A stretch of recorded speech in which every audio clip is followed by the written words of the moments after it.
Na semana passada nós abordamos do que o texto vai dizer para nós, de como é que o anjo chegou e falou com Daniel. Daniel estava orando, ele recebeu algumas revelações, ele estava orando, ele não estava entendendo o que estava acontecendo, e ele tinha preocupação com isso, ele não entendia o porquê que ele estava, o porquê não, Daniel não conseguia compreender, ou seja, a maior dúvida de Daniel era assim: quanto tempo vamos passar aqui? Porque lendo o livro de Jeremias, Daniel teve a revelação, ele somou que os anos que eles iam passar escravo na Babilônia seriam de 70 anos. Daniel capítulo 9 verso 2. Ele conseguiu ter essa informação. A partir disso, ele descansou o coração dele, já sabia assim, ó, vamos ficar aqui, não tem o que fazer. Aí ele, no capítulo 9 de Daniel, Daniel está orando, suplicando a Deus pelo pecado do povo, porque ele sabia o porquê que ele estava lá, porque ele estava passando aqueles problemas. E foi o que nós lemos a semana passada. Daniel capítulo de número 9, eu quero que você tenha esse texto base. Vamos ficar nele, irmão, praticamente por muito tempo ainda. Daniel capítulo 9, verso de número 20, o texto vai dizer assim, Daniel 9:20, começa a marcar aí, começa a criar a sua cronologia. Eu quero que você tenha a sua interpretação, eu quero que você tenha os seus rascunhos, os seus apontamentos dentro da palavra, para que você possa amanhã ter a capacidade de ensinar alguém. Irmão, a pior decepção de um professor é quando ele termina uma aula, ninguém tem capacidade de ensinar nada que ele repassou. Isso é terrível para ele, é desanimador. Eu sei que quem me ensina fica feliz quando eu fico copiando ele, quando eu fico trazendo o que ele me ensinou, quando eu questiono ele, quando eu trago essas informações, porque ele sabe que isso fez efeito.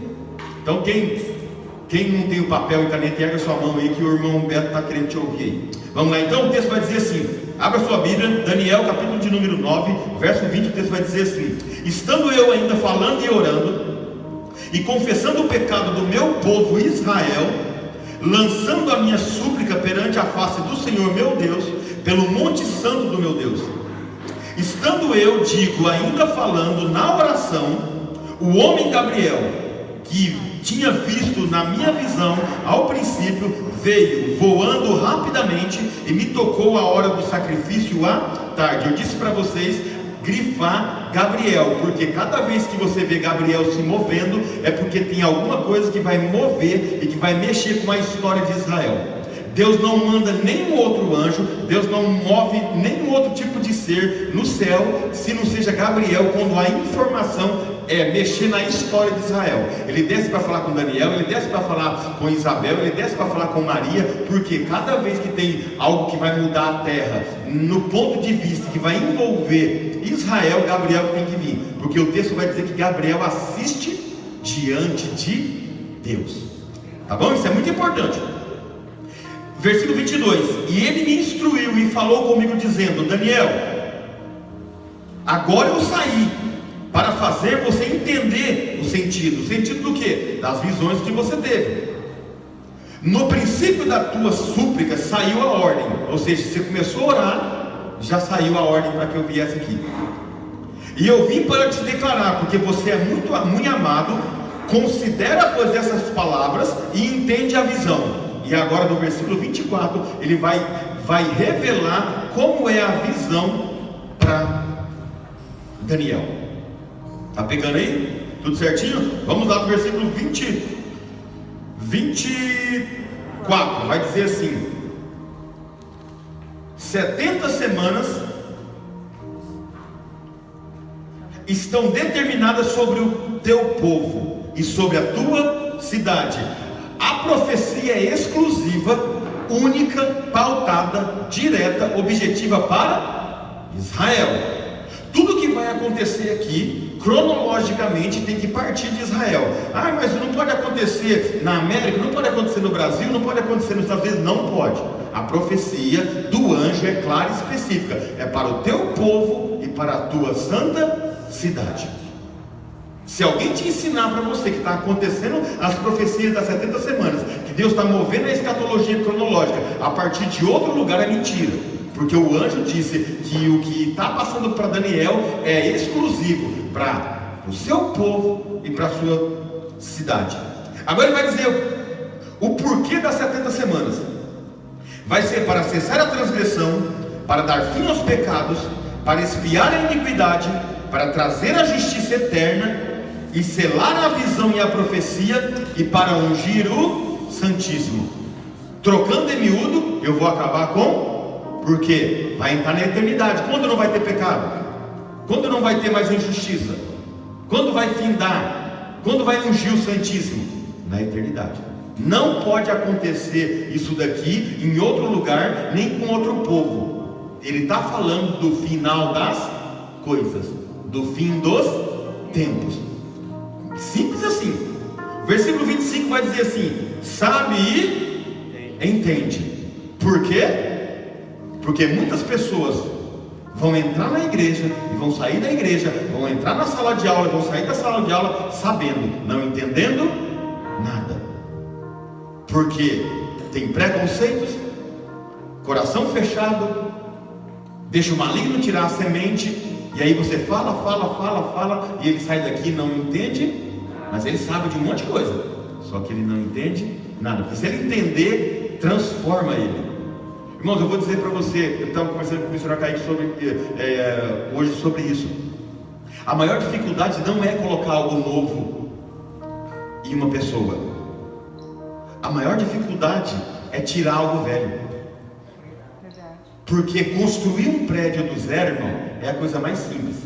Agora, destruir a casinha de alguém, que seja uma cabana, é tremendo, é difícil. Por quê?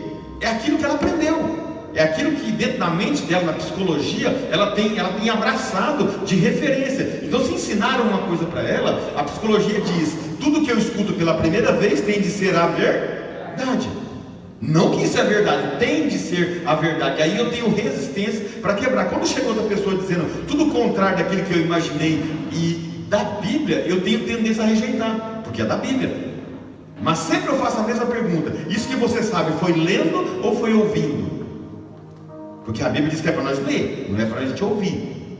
Examinar e as Escrituras. Examinar, sabe o que é isso para o judeu? É descer 5 níveis do paraxá deles. Desce 5 níveis para examinar. Isso que é examinar. O médico, quando olha para você e te receita, nem rela a mão, você fala assim: ele não me examina, não me conhece nada. Porque para examinar tem que descer, tem que mergulhar na palavra. Então, muitas coisas, muitos de vocês com certeza ouviram, mas não foram ler e não foram conferir.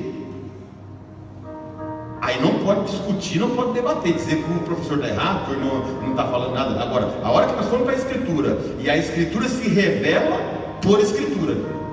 Vocês veem que eu não trouxe um livro.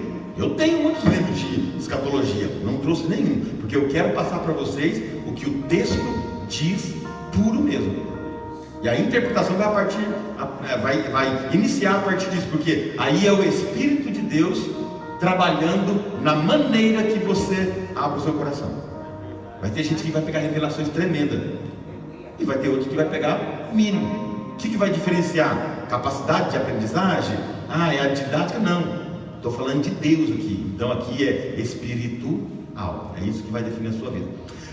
O texto vai dizer assim: sabe e entende, desde a saída da ordem para restaurar e para edificar Jerusalém até o Messias, o príncipe, haverá 7 semanas e 62 semanas, e as ruas e os muros se reedificarão, mas em tempos angustiosos. Versículo 26: e depois dessas 62 semanas será cortado o Messias, mas não para si mesmo, e o povo do príncipe que há de vir destruirá a cidade e o santuário, e o seu fim será como uma inundação, e até o fim haverá guerras, e estão determinadas as assolações.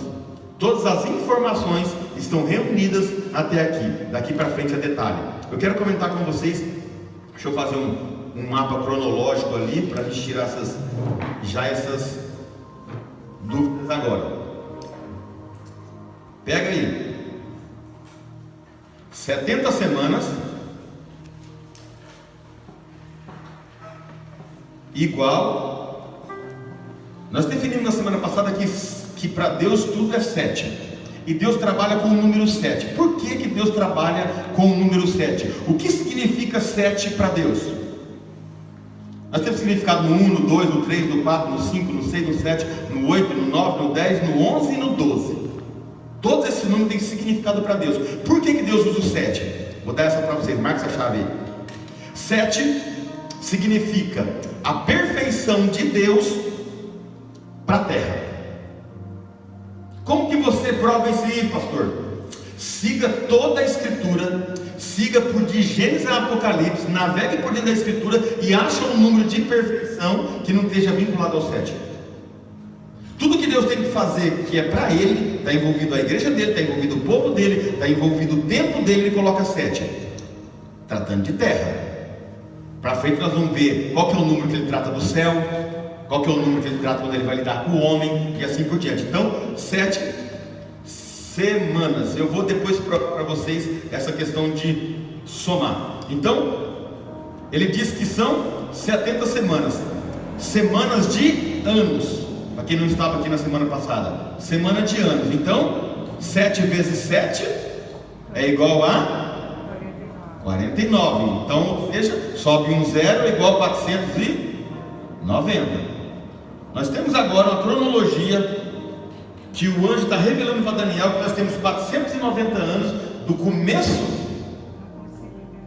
do start da autorização até o final dos tempos. O texto vai dizer bem assim, ó, no versículo de número 25: desde a saída da ordem para restaurar e para edificar a Jerusalém até o Messias, o príncipe, haverá 70 semanas. Então, 490 anos. Ele fala que haverá 62 mais 7. Então são 69. A profecia na totalidade é 70. O anjo disse que as 70 semanas vai ser dividido em duas fases. Primeira fase, 7. A segunda fase, 62 semanas. E depois a última semana. É o que ele vai dizer no versículo de número 25, se você ver. Então vamos somar. 490 anos. Está determinado. Nesses 490 anos, ele diz assim, ó, qual que é a pergunta que surge agora? Quando vai começar? Porque agora eu tenho um relógio, que é o que nós falamos da semana passada. Eu tenho um relógio de Deus agora, pronto para iniciar, porque o relógio não iniciou na hora, porque o relógio de Deus ia startar para passar 70 semanas a partir de uma ordem. Olha o que ele vai dizer no versículo 25: desde a saída da ordem. Então não era aquele dia era só a profecia, porque era até para selar a profecia, porque ela ia iniciar depois. Quando que ela inicia? Porque agora eu tenho um fim, 490 anos, eu preciso saber então quando começa a contagem. Abra a tua Bíblia, Neemias, capítulo de número 2. Depois nós voltamos para Daniel.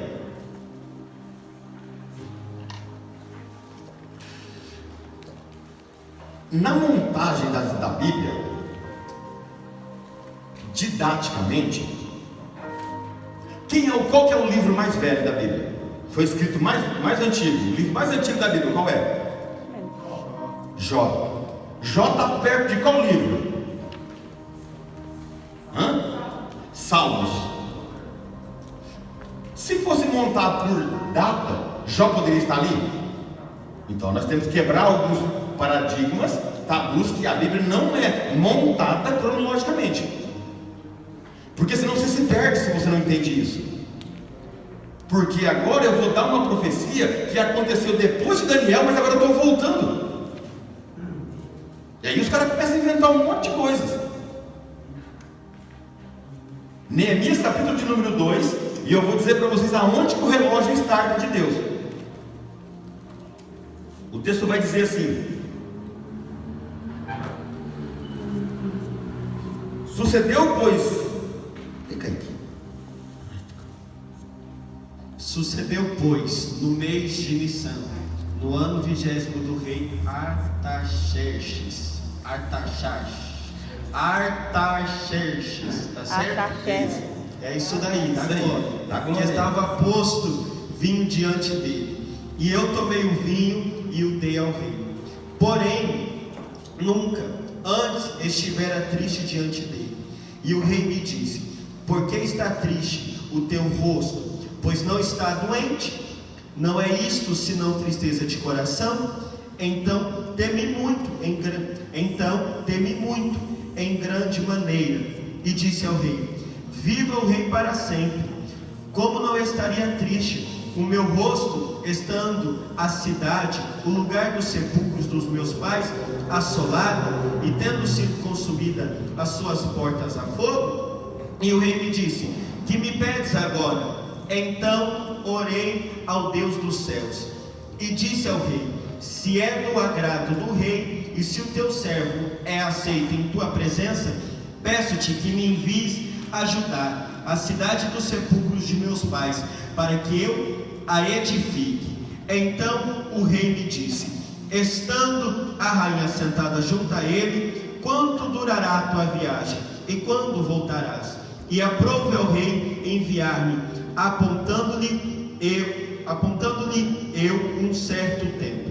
Disse mais ao rei: se ao rei parece bem, dar-se-me cartas para os governadores da além do rio, para que me deem passagem até que cheguem a Judá, como também uma carta para Asaf, guarda do jardim do rei, para que me dê madeira para cobrir as portas do paço da casa, e para o muro da cidade, e para a casa em que eu houver de entrar. E o rei mais deu, segundo a boa mão de Deus sobre mim. Amém. O que nós entendemos nessa história? Israel está cativo na Babilônia, foram levados para lá, cumpriram a ordem de Deus, e Deus levou eles para tratar na Babilônia.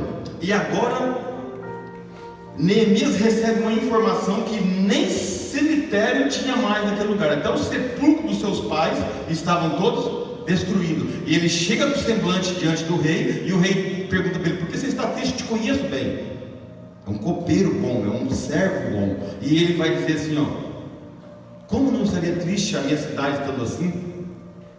Mas ela foi destruída tudo por Nabucodonosor. Ou seja, ela havia sido assolada Jerusalém inteira. E o que acontece agora? Tem uma profecia de Daniel dizendo que a partir da autorização, a partir da carta, a partir da autorização para reedificar os muros, reedificar o templo, o relógio ia. Agora nós já temos uma referência. Quando começa a contagem das 70 semanas? Porque a aula passada nós aprendemos que Deus deu um tempo para acabar com tudo. E agora, esse tempo que Ele deu para acabar, vai até quando? Porque agora nós achamos a hora no que? O fio da meada. Achamos quando foi começar as 70 semanas. Ou seja, quando Deus ia começar a contar. Então, a partir de quando o rei Artaxerxes assina a carta, o relógio de Deus abre. Quanto tempo Deus tem agora? 490. Vou perguntar de novo. Quanto tempo Deus tem agora? 490 anos. Para acabar com tudo. Dentro dessa cronologia que Deus faz, entrega para ele, você vai ver que o texto vai dizer que a primeira etapa que o relógio abre é de quantas semanas? Vamos ler? 7 semanas. 7 semanas é igual a quantos anos? 49. Então eu tenho aqui a primeira, tá lá, 7 semanas igual a 49 anos. Quando eles voltaram da escravidão para assumir de novo a sua cidade, qual que foi a proposta de Neemias? Vamos fechar a cidade primeiro com os muros, 52 dias de muito trabalho, e depois Esdras vai chamar todo o povo e vai começar a releitura da Torá, da lei de Deus. E eles foram agora fazer o função deles? Reerguer o templo. Quanto tempo demorou para reerguer o templo? Reerguer o templo novamente, quantos anos?